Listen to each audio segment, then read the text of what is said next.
Hello everyone, welcome to the second class of macroeconomics. First class में मैंने आपको बताया कि मैक्रो इकोनॉमिक्स क्या है, मैक्रो इकोनॉमिक्स में वेरिएबल्स क्या होते हैं, इकोनॉमिक एजेंट्स क्या होते हैं। साथ ही मैंने आपको बताया कि क्लासिकल इकोनॉमिस्ट जो थे वो कौन थे, यानी एडम स्मिथ के फॉलोअर्स। साथ में आपको बताया कि फादर ऑफ मैक्रो इकोनॉमिक्स कौन थे, वो जॉन मेनार्ड केन्स, और उनके फॉलोअर्स को कहा गया केन्जियन इकोनॉमिस्ट। आपको यह भी बताया गया कि जो फैक्टर सर्विसेज क्या हैं और उनको फैक्टर इनकम कैसे अचीव होती है, डिफरेंट सेक्टर्स के बारे में बताया गया। आज की इस क्लास में हम चैप्टर 2 मैक्रो इकोनॉमिक्स का शुरू करने वाले हैं, नेशनल इनकम अकाउंटिंग। सबसे पहले बात कर लेते हैं father of economics Adam Smith के विचार के बारे में। एडम स्मिथ ने कहा कि किसी भी देश को अमीर होने के लिए रिसोर्सफुल होना जरूरी नहीं है। अगर रिसोर्सफुल होने से अमीर होते तो फिर अफ्रीका और लैटिन अमेरिका के जो देश हैं जो बहुत रिसोर्सफुल हैं, वो तो दुनिया के सारे सबसे ज्यादा अमीर देश होते। उनका मानना था कि रिसोर्सफुल होने से ज्यादा इंपॉर्टेंट है उन रिसोर्सेज को प्रोसेस करना आना। तो अगर रॉ मटेरियल अवेलेबल है तो उसकी प्रोसेसिंग करना बहुत इंपॉर्टेंट है, और इस प्रोसेसिंग को हम कहते हैं बेसिकली प्रोडक्शन प्रोसेस। तो पिछली क्लास में मैंने आपको बताया था कि प्रोड्यूसर्स होते हैं, कंज्यूमर्स होते हैं, तो वो अलग अलग सेक्टर्स भी कहलाते हैं। तो प्रोड्यूसर्स बेसिकली क्या करते हैं, वो प्रोडक्शन करते हैं, production of goods and services करते हैं with the help of raw material करते हैं, और रॉ मटेरियल को ट्रांसफॉर्म करते हैं बेसिकली वो गुड्स एंड सर्विसेज में।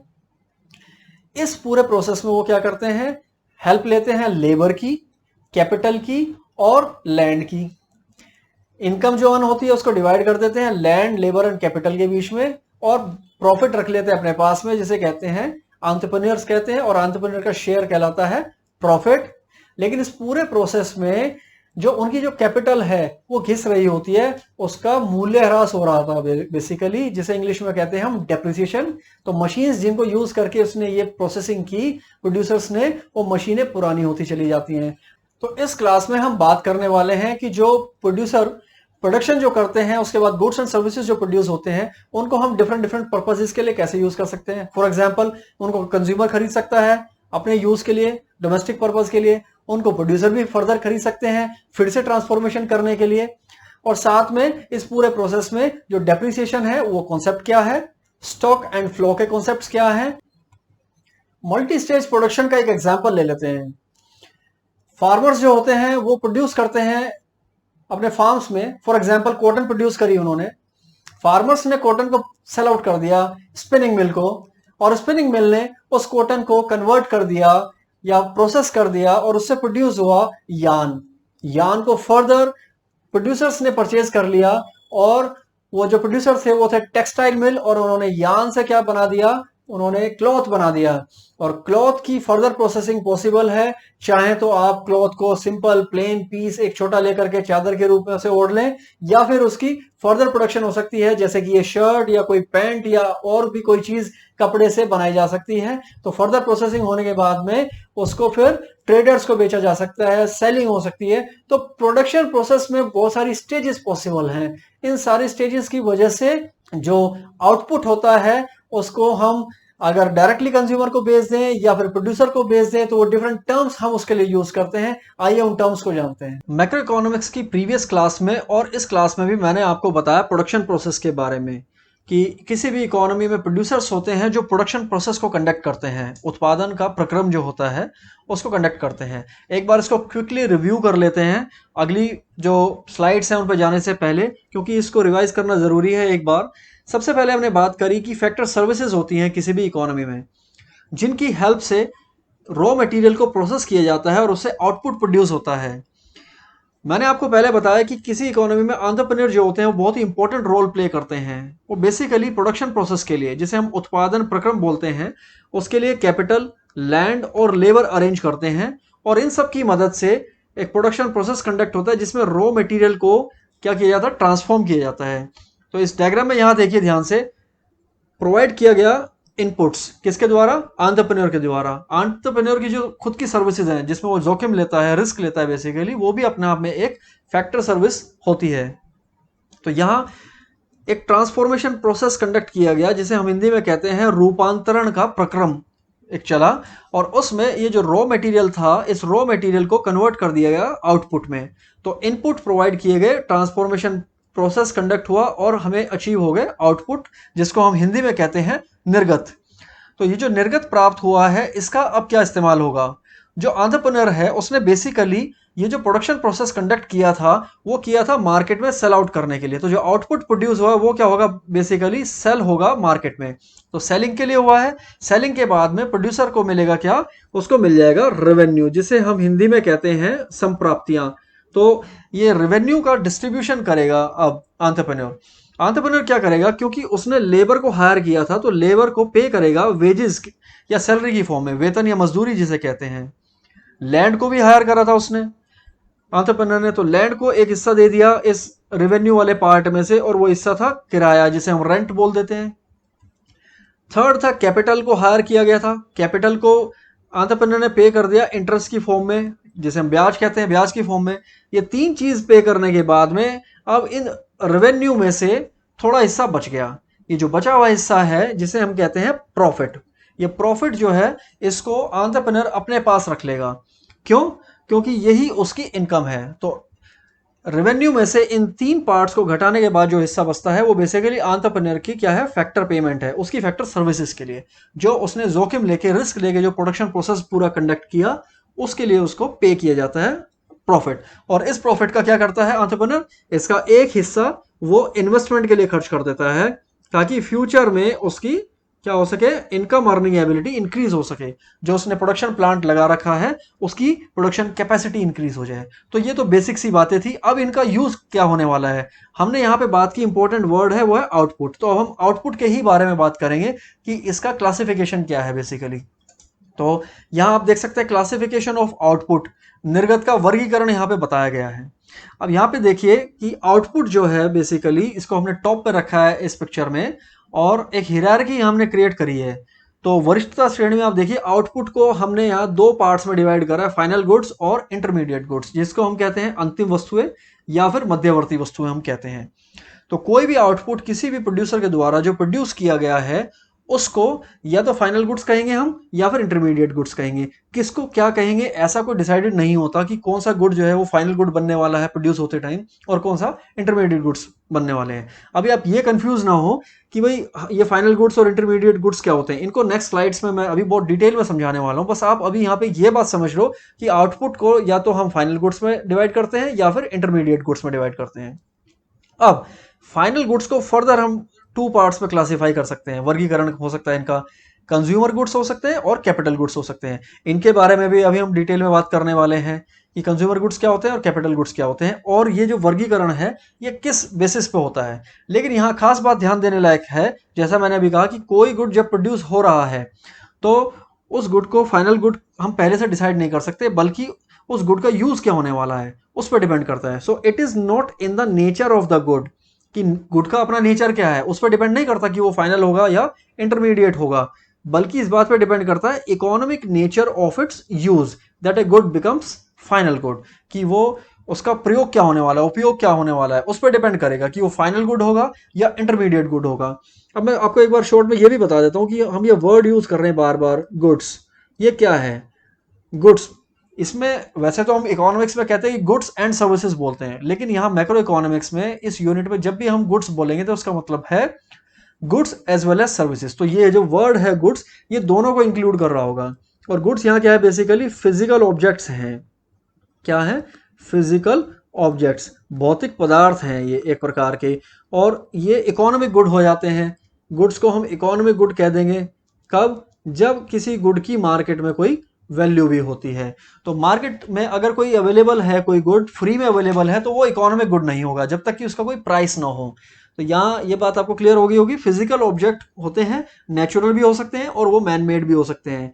इनफैक्ट सर्विसेज को भी हम यहाँ पे इसमें इकोनॉमिक गुड्स में हम इंक्लूड कर लेते हैं, बशर्ते कि उनके लिए पे करना पड़ता हो। तो अब हम बात करते हैं, जो हम कर रहे थे भी, फाइनल गुड्स क्या होते हैं और इंटरमीडिएट गुड्स क्या होते हैं, इनके बारे में थोड़ा डिटेल में जान लेते हैं। फाइनल गुड्स की यहाँ डेफिनेशन दी हुई है। एक बात मैं आपको बताना चाहता हूँ कि कुछ स्टूडेंट ने पूछा कि हमें 12th क्लास में नोट्स बनाने चाहिए क्या, हमें क्या करना चाहिए 12th क्लास में, कैसे प्रिपेयर करें। तो आप सभी को मैं बता देता हूं कि ये जो स्लाइड्स में जितना कंटेंट मैं आपको यहाँ प्रेजेंट करके देता हूं, ये कंटेंट अपने आप में नोट्स ही हैं। आप अपने आप नोट्स बना सकते हैं, that is well, that is equally good.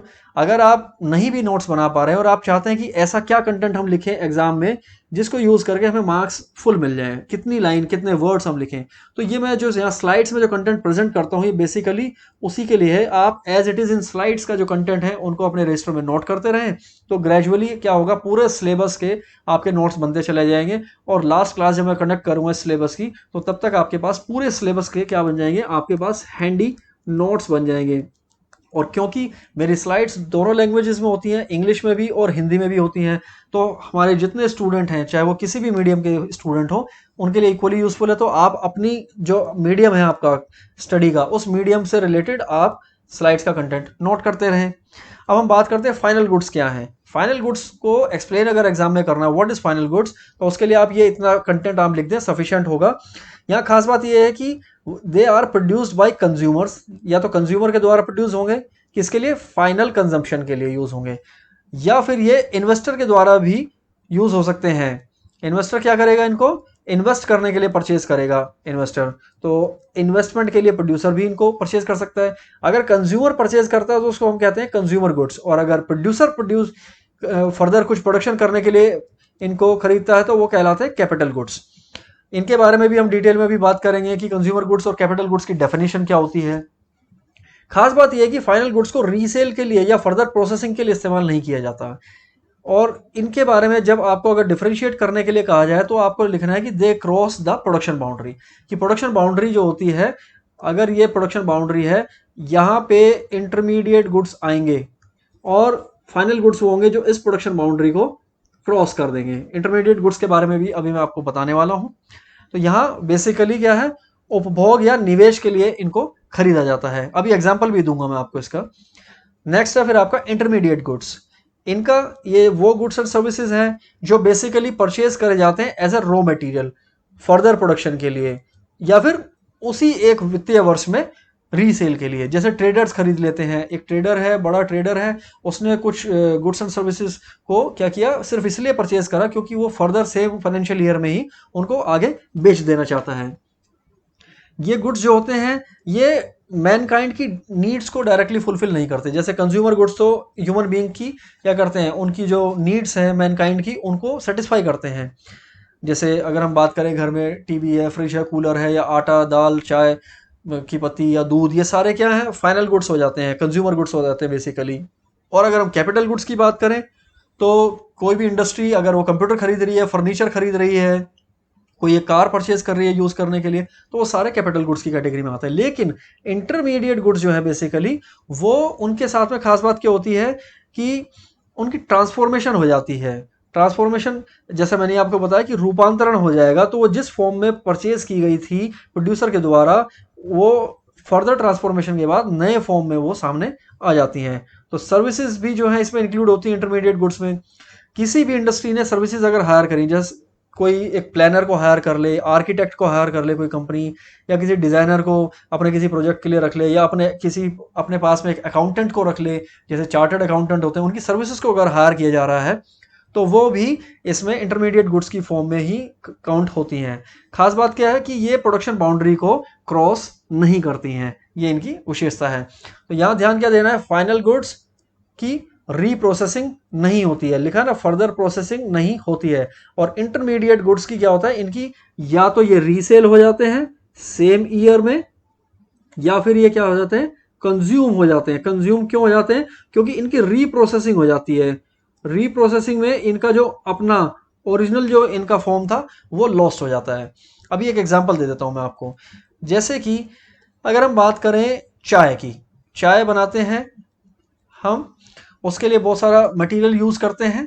तो वो जो मटेरियल जो यूज़ किया, चाय की पत्ती जिसे हम कहते हैं टी बोल देते हैं, टी लीव्स, या शुगर है, या फिर मिल्क है, वो सारे क्या हैं, एक टी स्टॉल का मालिक जब प्रोडक्शन कर रहा है चाय का, यानी टी वो बेच रहा है मार्केट में, तो वो tea leaves, sugar, milk, water, इन सबको यूज कर रहा है। लेकिन इनका क्या है, ये इनका ओरिजिनल जो फॉर्म थी वो लॉस हो गई, और इनका क्या हो गया, ट्रांसफॉर्मेशन हो गया बेसिकली। तो ये इसलिए कहलाते हैं इंटरमीडिएट गुड्स। और फाइनल गुड्स क्या होते हैं? फाइनल गुड्स वो जो कंज्यूमर के द्वारा खरीदे जाते हैं। तो अगर कस्टमर्स ने इस टी स्टॉल से चाय ली, एक कप चाय पी ली इससे लेकर के, तो ये टी जो होगी ये बेसिकली कंजम्पशन गुड हो जाएगा और फाइनल गुड्स हो जाएंगे ये। नेक्स्ट देखते हैं क्लासिफिकेशन में ही आगे बढ़ के कि कंज्यूमर गुड्स क्या होते हैं। लास्ट स्लाइड में आपने देखा कि भाई कंज्यूमर गुड्स होते हैं और क्या होते हैं? प्रोड्यूसर गुड्स होते हैं। तो कंज्यूमर गुड वो जो कंज्यूमर के द्वारा खरीदा जाए, कंज्यूमर्स, और किस लिए? To satisfy human wants directly, ये सीधे सीधे ये उपभोक्ता की जो मानवीय आवश्यकताएं हैं उनको पूरा करने के लिए। अगर एक शर्ट परचेज करी है तो उसको मैंने as a consumer good purchase किया है। सारे goods and services purchase by consumer क्या होते हैं? कंज्यूमर गुड्स होते हैं। दूसरा होते हैं कैपिटल गुड्स, इनको हम प्रोड्यूसर गुड्स भी कहते हैं। इनको बेसिकली प्रोड्यूसर खरीदते हैं और किस लिए खरीदते हैं? इन्वेस्टमेंट के लिए खरीदते हैं, निवेश करते हैं बेसिकली अपनी प्रोडक्शन कैपेसिटी को इंक्रीज करने के लिए। तो प्रोडक्शन के टाइम पे आपने देखा होगा कि कुछ ऐसी सहायक चीजें होती हैं। अगर मैं टी स्टॉल का ही एग्जांपल फिर से देखूं तो टी स्टॉल में आपने देखा होगा कि वहां पे एक चूल्हा होगा, कुछ वहां पे यूटेंसिल्स होंगे यानी बर्तन होंगे, उसके अलावा वहाँ पे बेंच हो सकता है जिसपे कस्टमर बैठते हैं, कुछ ग्लासेस हो सकते हैं कांच के जिसमें वो चाय सर्व करता है। तो ये चीज़ें बार बार यूज़ होती हैं। ये चीज़ें जो कैपिटल गुड्स जिनको हम कहते हैं ये बार बार यूज़ होती हैं और ये हेल्प करती हैं, ये ड्यूरेबल हैं नेचर में, हेल्प करती हैं प्रोडक्शन में। तो ये रॉ मटेरियल नहीं है बेसिकली। रॉ मटेरियल का अपना ट्रांसफॉर्मेशन हो जाता है, वो अपनी ओरिजिनलिटी को लूज कर जाता है। ये जबकि क्या है? ये सहायक हैं, ये हेल्प करती हैं उस रॉ मटेरियल को, उस इनपुट को ट्रांसफॉर्म करने में, आउटपुट में। अभी मैंने एक आपको एग्जांपल दिया था जैसे कि कॉटन प्रोड्यूस होती है, कॉटन से फिर क्या बनता है? उससे हमारा थ्रेड बन जाता है, थ्रेड से फिर शर्ट बन जाती है। तो वे सारे जो पुरानी चीजें हैं वो रॉ मटेरियल बनती चलेगी और फाइनल जो शर्ट अगर बन करके आई है, पैंट बन के आई है, वो क्या हो जाएगा? फाइनल गुड हो जाएगा। अब बात करते हैं इन्वेस्टमेंट और डेप्रिसिएशन की। किसी भी कंपनी के पास, किसी भी इंडस्ट्री के पास एक स्टॉक ऑफ कैपिटल होता है। क्या होता है? एक स्टॉक ऑफ फिजिकल कैपिटल होता है बेसिकली। अगर हम एक इंडस्ट्री की बात करें, उसके पास कुछ कंप्यूटर्स हो सकते हैं, उसके पास कुछ फर्नीचर हो सकता है, उसके पास कुछ गाड़ियां हो सकती हैं जो उसके एम्प्लॉयज यूज करते हैं, और कोई एक बिल्डिंग हो सकती है, उसका अपना एक प्लांट हो सकता है। तो बहुत सारी चीजें हैं जो किसी भी एक प्रोड्यूसर के पास हो सकती हैं। जैसे मैंने अभी बताया, कंप्यूटर हो सकता है, फिर उसके बाद में फर्नीचर हो सकता है, उसके बाद में साथ में कुछ व्हीकल्स हो सकते हैं, या उसकी फैक्ट्री का जो प्लांट है, इंफ्रास्ट्रक्चर है, वो सब हो सकता है। इसमें किया जाने वाला एडिशन, कोई भी प्रोड्यूसर ऐड भी तो करता है। नए कंप्यूटर परचेज कर सकता है, नए फर्नीचर परचेज कर लेगा, नए व्हीकल्स परचेज कर लेगा, या फैक्ट्री में, इंडस्ट्री में अपने एक दो नए ऑफिस ओपन कर लेगा, या जो ऑफिस पहले से ही काम कर रहा है उसमें वो एक दो रूम एक्स्ट्रा बना लेगा। तो ये क्या कहलाएगा? ये कहलाएगा वैल्यू एडिशन। किसको? स्टॉक ऑफ फिजिकल कैपिटल में। तो इन्वेस्टमेंट बेसिकली क्या करता है? स्टॉक ऑफ कैपिटल को इंक्रीज करता है। इसलिए हम इसे क्या कहते हैं? कैपिटल फॉर्मेशन भी कह देते हैं हम इसको। क्या कहते हैं? पूंजी निर्माण या विनियोग भी इसको हम बोल देते हैं। अब इसका उल्टा एक है काम, वो है डेप्रिसिएशन। डेप्रिसिएशन को हिंदी में कहते हैं मूल्यह्रास। और मूल्यह्रास बेसिकली क्या है? जब कहीं भी किसी कंपनी में प्रोडक्शन किया जा रहा है, तो प्रोडक्शन करते टाइम ये जो मशीन्स थी, कंप्यूटर था, फर्नीचर या व्हीकल्स, या फिर जो जो बिल्डिंग है जिसमें वो काम कर रहे हैं कोई भी, तो वो सारी चीज़ क्या है? उनमें घिसावट भी तो होती है, वो पुराने भी तो होते हैं धीरे धीरे करके। तो उसको हम क्या कहते हैं? डेप्रिसिएशन। तो ये क्या है? Fall in value of capital goods. तो ये जो कैपिटल गुड्स है सारे, इनकी वैल्यू में डिक्रीज होना। भाई कंप्यूटर जितना पुराना होता जाएगा उसकी वैल्यू कम हो जाएगी, फर्नीचर जितना पुराना होता जाएगा उसकी वैल्यू कम हो जाएगी। ऐसे ही सेम व्हीकल के लिए भी है कि वो पुराना होगा तो उसकी वैल्यू कम हो जाएगी, बिल्डिंग पुरानी हो जाएगी उसकी भी वैल्यू कम हो सकती है। तो ये नॉर्मल वियर एंड टियर यानी जो सामान्य उपयोग है उसके कारण, या फिर फोरसीन ऑब्सोलेसेंस, अप्रचलन के कारण जो वैल्यू में कमी आती है स्टॉक ऑफ फिजिकल कैपिटल में, उसको हम क्या कहते हैं? डेप्रिसिएशन कहते हैं। ये फोरसीन ऑब्सोलेसेंस क्या है, ये इसको आप समझ लीजिए।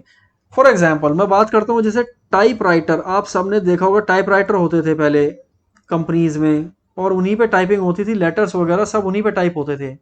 आज की डेट में किसी कंपनी के पास अगर टाइपराइटर होगा भी तो उसको यूज नहीं कर रहे होंगे। क्यों? क्योंकि वो ऑब्सोलीट हो गया, अप्रचलित हो गया। अब उससे बेटर चीज आ गई है कंप्यूटर, और कंप्यूटर में टाइप करके प्रिंट आउट निकाले जाते हैं। तो अब टाइपराइटर किसी के पास अगर है तो चाहे वो यूज भी ना हुआ हो, नया का नया रखा हो, लेकिन वो उसकी वैल्यू जीरो हो गई कंपनी के लिए, क्योंकि ऑब्सोलीट हो गया है।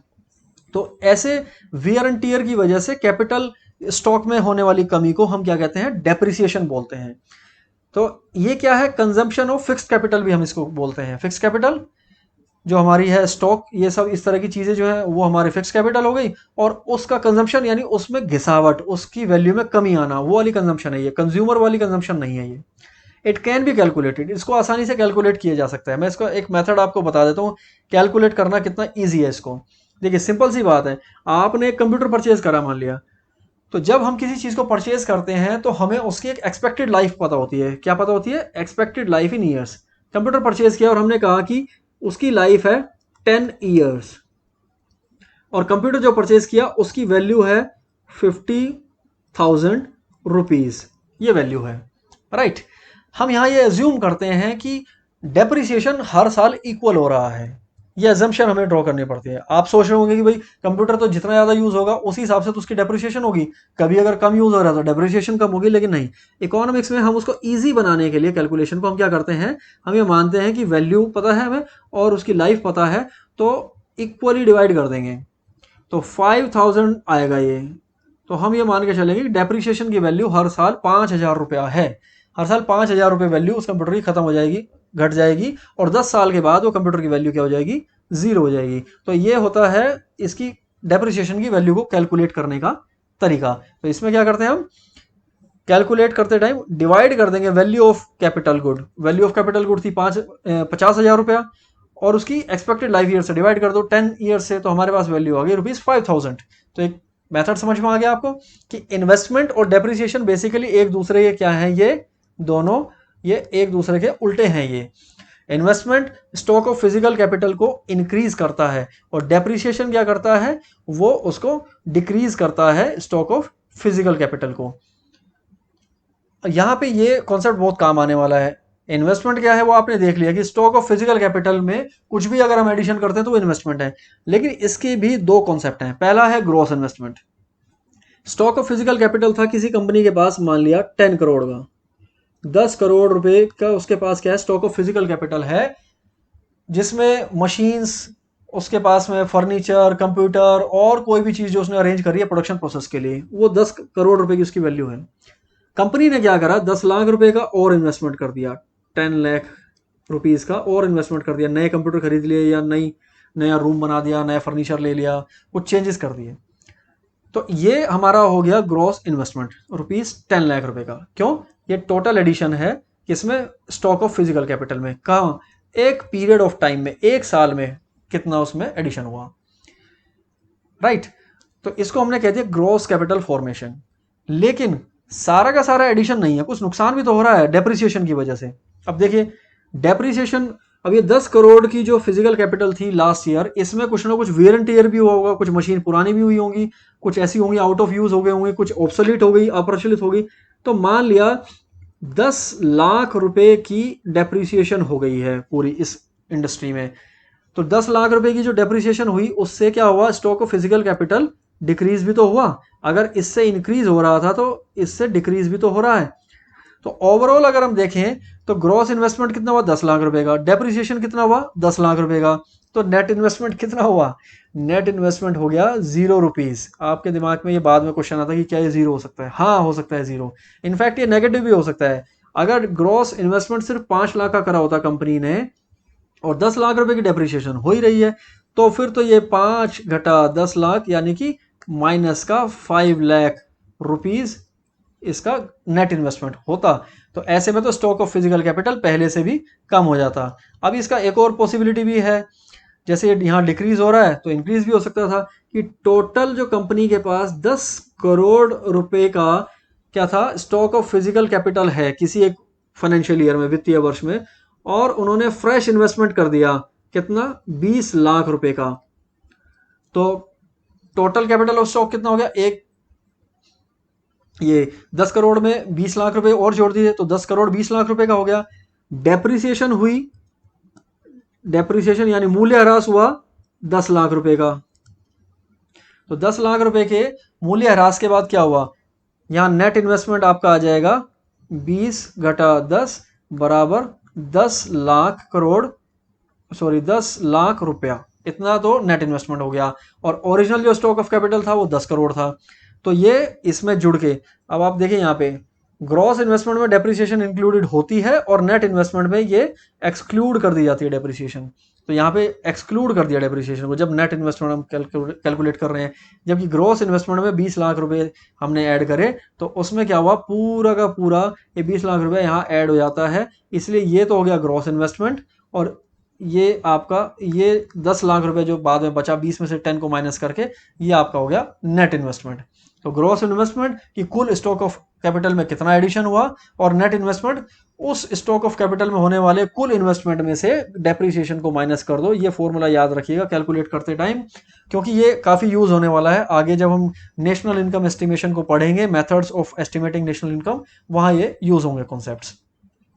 नेक्स्ट जो इंपॉर्टेंट कॉन्सेप्ट है इस चैप्टर में वो है स्टॉक और फ्लो का, यानी स्टॉक और प्रवाह इसको कह देते हैं। स्टॉक वेरिएबल्स होते हैं, तो वेरिएबल्स की ही हम क्लासिफिकेशन कर रहे हैं अलग अलग तरीके से। स्टॉक चर क्या होते हैं, वो ऐसे चर होते हैं, ध्यान रखना, सिंपल आपको ये याद रखना है स्टॉक वेरिएबल्स के लिए, पर्टिकुलर पॉइंट ऑफ टाइम, एक निश्चित समय बिंदु पर इनको नापा जाता है। तो एग्जाम्पल है वेल्थ।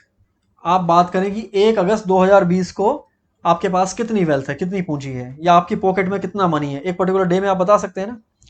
इसी तरीके से इकोनॉमी के लिए भी ये लागू होता है, पूरी इकोनॉमी की वेल्थ कितनी है एक साल में, या मनी की सप्लाई, मुद्रा की जो पूर्ति है, आपूर्ति है मुद्रा की, वो किसी एक विशेष दिन कितनी है। इसके बारे में आप मनी सप्लाई के बारे में आप जो मनी एंड बैंकिंग का चैप्टर है उसमें डिटेल में पढ़ते हैं।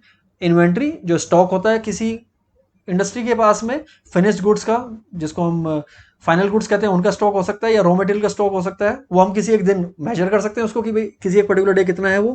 कैपिटल भी हम मेजर कर सकते हैं किसी एक पर्टिकुलर डे में कि आज एक पर्टिकुलर डे पर किसी भी इंडस्ट्री की टोटल फिजिकल स्टॉक कितनी है, कितने वैल्यू की उसकी मशीन्स और इंफ्रास्ट्रक्चर और प्लांट साइज है। ये कहलाया आपका स्टॉक वेरिएबल। इसके विपरीत क्या है, फ्लो वेरिएबल्स हैं। फ्लो वेरिएबल्स के लिए आपको ध्यान रखना है, यहां था पर्टिकुलर पॉइंट ऑफ टाइम और यहां होगा over a period of time.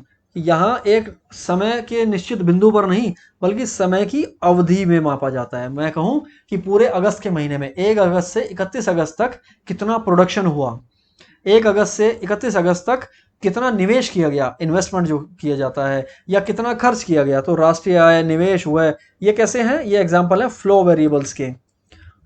आपको कुछ बुक्स में एग्जाम्पल ऐसे दिए जाएंगे कि पॉपुलेशन भी एक एग्जाम्पल है कि एक साल में पॉपुलेशन कितनी इंक्रीज हुई, या पर्टिकुलर डे पर पॉपुलेशन कितनी है। पर उस तरह के एग्जाम्पल्स को अवॉइड करना चाहिए, हमें इकोनॉमिक्स के ही एग्जाम्पल्स को याद रखना चाहिए। नेक्स्ट जो यहाँ पे कॉन्सेप्ट है वो बहुत इंपॉर्टेंट, कई बार बच्चे इसमें कंफ्यूज होते हैं, यह है इकोनॉमिक टेरिटरी का कॉन्सेप्ट है। इकोनॉमिक टेरिटरी क्या है, बच्चे बड़े कंफ्यूज होते हैं इसमें। यहाँ ध्यान आपको क्या रखना है, ये एक ज्योग्राफिकल टेरिटरी है। क्या है, भौगोलिक सीमा है किस चीज की, जो किसी एक देश की गवर्नमेंट के द्वारा जिसको कंट्रोल किया जाता है। इसमें पर्सन, गुड्स और कैपिटल ये फ्रीली इनका आवागमन हो सकता है, स्वतंत्र प्रवाह होता है इन चीजों का। अभी भी शायद आपको ये क्लियर नहीं हुआ होगा, जैसा मुझे अनुमान है।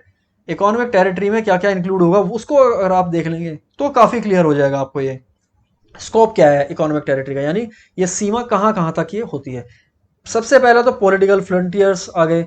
अब अगर ये भारत का, मैं यहाँ पे एक नक्शा ऐसे करके ऐसे एक मैं बना देता हूँ, रफ मैंने बना लिया। आप ये मत देखिएगा कि नक्शा जो है कितना सटीक बना है, ये देखिए। तो हमारी फिजिकल टेरिटरी क्या है, ये पूरी जो बाउंड्री के अंदर है फिजिकल टेरिटरी हमारी। इसके अलावा हमारी क्या है, टेरिटोरियल वाटर्स भी होते हैं, एयर स्पेस भी होता है। एयर स्पेस यानी इस पूरे एरिया में, ये जो इंडिया का मैप है, इस पूरे एरिया के ऊपर का जो एयर स्पेस है वो इंडिया का है। वाटर्स भी क्या होते हैं, हमारा जो बॉर्डर है, बॉर्डर से 12 नॉटिकल माइल्स तक का एरिया हमारा टेरिटोरियल वाटर्स है। तो इस पूरे एरिया में हम कह सकते हैं ये पूरा एरिया हमारा इकोनॉमिक टेरिटरी है। लेकिन इसमें कुछ एडिशन और डिलीशन होते हैं। कैसे, एम्बेसीज, हमारे देश की एम्बेसी, कॉन्सुलेट या मिलिट्री बेस अगर किसी और एरिया में, किसी और कंट्री के ज्योग्राफिकल एरिया में अगर है तो वो हमारी ही इकोनॉमिक टेरिटरी में काउंट होगा। लेकिन इसका उल्टा भी सही है, अगर किसी और देश की एम्बेसी, कॉन्सुलेट या मिलिट्री बेस हमारी कंट्री में सपोज यहाँ यहाँ यहाँ कहीं है, तो वो उतनी टेरिटरी जो है उस पर्टिकुलर कंट्री की होगी या उस पर्टिकुलर ऑर्गेनाइजेशन की होगी जिसकी वो एम्बेसी, कॉन्सुलेट है। इसके अलावा शिप्स हैं, एयरक्राफ्ट हैं, ये जरूरी नहीं कि इंडिया की जो ये टेरिटरी है इसी में ऑपरेट करेंगे या सिर्फ 12 नॉटिकल माइल्स तक ही आगे जाएंगे। इससे आगे इंटरनेशनल वाटर्स होते हैं, यानी कि किसी भी देश की सीमा से 12 नॉटिकल माइल्स तक का एरिया उस देश की क्या होती है, वाटर टेरिटरी होती है, और उसके आगे का जो एरिया होता है, जो दूर का, वो सारा इंटरनेशनल वाटर्स होता है, जिसपे किसी एक कंट्री का स्वामित्व तो नहीं होता। लेकिन इस इंटरनेशनल वाटर्स में, जैसे हम इंडियन ओशन की बात करें, हिंद महासागर, प्रशांत महासागर, उसमें कोई भी शिप अगर ट्रेवल कर रहा है और उसको ऑपरेट कौन कर रहा है, हमारे देश के रेजिडेंट कर रहे हैं। रेजिडेंट के बारे में अभी मैं बताऊंगा, रेजिडेंट क्या होता है, इकोनॉमिक रेजिडेंट और सिटीजन में क्या फर्क होता है, उसको अभी बताऊंगा मैं नेक्स्ट स्लाइड में आपको। तो अगर हमारे रेजिडेंट इसको ऑपरेट कर रहे हैं, या एयरक्राफ्ट हमारी जो एयर टेरिटरी है, एयर स्पेस है, उससे बाहर कहीं वो फ्लाई कर रहा है, तो भी उतना हिस्सा हमारी इकोनॉमी की जो टेरिटरी है उसमें इंक्लूड होगा। इसका उल्टा भी सही है, बिल्कुल ऐसे ही फिशिंग वेसल्स होते हैं, मछली पकड़ने वाले, या oil and natural gas rigs होते हैं, कहीं हम किसी बड़े महासागर में कोई ऐसी ऑयल या नेचुरल गैस, प्राकृतिक गैस को उसका उत्पादन करने के लिए कोई हमने रिग अगर इंस्टॉल कर दी है हमारी कंट्री के कुछ बिजनेसमैन ने, तो वो हमारी ही टेरिटरी मानी जाएगी। तो ये थी इकोनॉमिक टेरिटरी बेसिकली। तो फिजिकल जो हमारी टेरिटरी है वो वाला पूरा पार्ट, ये जो मैंने यहाँ बनाया 12 नॉटिकल माइल्स ऐसे, और उसके अलावा फिर शिप्स, एम्बेसीज, फिशिंग वेसल्स, ये सब उसमें इंक्लूड होते हैं। अब लास्ट कॉन्सेप्ट जो है आज की क्लास का, वो है नॉर्मल रेजिडेंट क्या होते हैं। इसके बाद हाउस होल्ड और फर्म्स के बीच में जो सर्कुलर फ्लो का जो कॉन्सेप्ट है, वो नेक्स्ट वीडियो में, नेक्स्ट क्लास में आपको मैं समझाने वाला हूँ। तब तक के लिए इन कॉन्सेप्ट्स को आप क्लियर कर लीजिए, बहुत अच्छे से समझ लीजिए। हाउस होल्ड और फर्म के बीच में सर्कुलर फ्लो को मैं आपको नेक्स्ट वीडियो में समझाने वाला हूँ। ध्यान रखिएगा लेकिन कि इसमें जितने भी ये पॉइंट्स हैं, इनको आप अच्छे से समझें, इनको चाहे नोट कर लें, इनको याद करें, ये बहुत इंपॉर्टेंट होने वाला है नेक्स्ट क्लासेस में। तो नॉर्मल रेजिडेंट क्या है बेसिकली, और सिटीजन से कैसे अलग है ये। नॉर्मल रेजिडेंट एक पर्सन भी हो सकता है, एक इंस्टीट्यूशन भी हो सकता है, यानी एक संस्था भी नॉर्मल रेजिडेंट कहला सकती है, एक कंपनी कहला सकती है, एक फर्म कहला सकती है नॉर्मल रेजिडेंट। वो नॉर्मली क्या करते हैं, रिजाइड करते हैं एक कंट्री में, who centre of economic interest lies in that country. तो हमारे देश में रहने वाले हमारे नागरिक, वो तो हमारे नॉर्मल रेजिडेंट हैं ही, लेकिन हमारे देश के कुछ लोग ऐसे हैं जो विदेशों में गए हुए हैं, जिनको हम बेसिकली क्या कहते हैं, एनआरआई बोल देते हैं, नॉन रेजिडेंट इंडियंस। वे उन कंट्रीज के सिटीजन नहीं बने हैं। कोई सपोज हमारी कंट्री में पढ़ लिख करके कुछ लोग चले गए ऑस्ट्रेलिया में या अमेरिका में रहने लगे, और वहां पे वो जॉब कर रहे हैं या बिजनेस कर रहे हैं, लेकिन उन कंट्रीज की उन्होंने सिटीजनशिप नहीं ली है, वहां के नागरिक वो नहीं बने हैं। सिटीजनशिप अभी भी इंडिया की ही उनकी चल रही है, लेकिन इंडिया में रह नहीं रहे, वो बिजनेस, इनकम, अर्निंग, वो सब कुछ विदेश में कर रहे हैं। तो वो भी हमारे ही नॉर्मल रेजिडेंट कहलाएंगे, क्योंकि उनका इकोनॉमिक इंटरेस्ट, उनकी जो रुचि है, आर्थिक जो रुचि है उनकी, वो हमारे देश में है, तो इसलिए हम उनको इंक्लूड करते हैं। यहाँ पे एग्जाम्पल नॉन रेजिडेंट के मैं दे देता हूँ, जिनको हम इंक्लूड नहीं करेंगे। इंटरनेशनल ऑर्गेनाइजेशंस हैं, इनके जो एम्प्लॉयज होंगे वो हमारे नॉर्मल रेजिडेंट नहीं कहलाएंगे। बेशक आईएमएफ, वर्ल्ड बैंक या आईएलओ का ऑफिस हमारी कंट्री में हो, वहां पे जो एम्प्लॉयज होंगे किसी और कंट्री के हो सकते हैं, वो हमारे नॉर्मल रेजिडेंट नहीं कहलाएंगे। अक्रॉस द बॉर्डर वर्कर्स जो आते हैं, जैसे हमारे लोग एनआरआई हैं, विदेशों में काम कर रहे हैं, ऐसे विदेशों के लोग हमारी कंट्री में भी हो सकते हैं जो काम कर रहे होंगे, उनको हम नॉन रेजिडेंट मानेंगे, वो रेजिडेंट नहीं कहला सकते। एम्प्लॉयज ऑफ इंटरनेशनल ऑर्गेनाइजेशन हो सकते हैं, फॉरेन विजिटर, जैसे कोई यहाँ इलाज कराने के लिए आ गया, पढ़ने के लिए आ गया, घूमने के लिए आ गया, तो उसको भी हम इंक्लूड नहीं करते हैं। ऐसे ही हमारे देश जो पर्यटक के रूप में बाहर विदेश में जाते हैं, वो रेजिडेंट हमारी ही कंट्री के रहते हैं। फॉरेन स्टाफ हो सकता है एम्बेसीज का, या फॉरेन आर्म्ड फोर्सेस किसी कंट्री में, जैसे पीस कीपिंग फोर्स आ जाती है शांति स्थापना के लिए यूनाइटेड नेशंस की तरफ से, वो इंक्लूड नहीं होते। फॉरेन शिप्स हैं, एयरक्राफ्ट्स हैं, उनके क्रू को हम अपना नॉर्मल रेजिडेंट नहीं मानते। तो ये कुछ यहाँ पे क्लासिफिकेशन है नॉर्मल रेजिडेंट का। इसको समझना क्यों जरूरी है, क्योंकि आने वाली जो क्लासेस है, जब हम यहाँ पे नेशनल इनकम का एस्टिमेशन करेंगे, जिसे हम एनआईए भी कह देते हैं शॉर्ट में, तो वहां ये कॉन्सेप्ट्स बहुत ज्यादा काम आने वाले हैं, ये पता करने के लिए कि कोई एक पर्टिकुलर सोर्स ऑफ इनकम से आने वाली इनकम हमारी नेशनल इनकम में ऐड होगी या नहीं होगी, डोमेस्टिक इनकम में ऐड होगी या नहीं होगी। इस क्लास में इतना ही। इसको अच्छे से कॉन्सेप्ट को समझिएगा। मैं कोशिश करूंगा कि इस क्लास का जो डिस्क्रिप्शन बॉक्स है उसमें ऑब्जेक्टिव टेस्ट भी एक अपलोड करूं, जिसमें आप प्रैक्टिस कर सकते हैं इन सारे कॉन्सेप्ट्स की, और you can get your marks also. So thank you so much for watching this video. I hope this video is going to be very useful for you.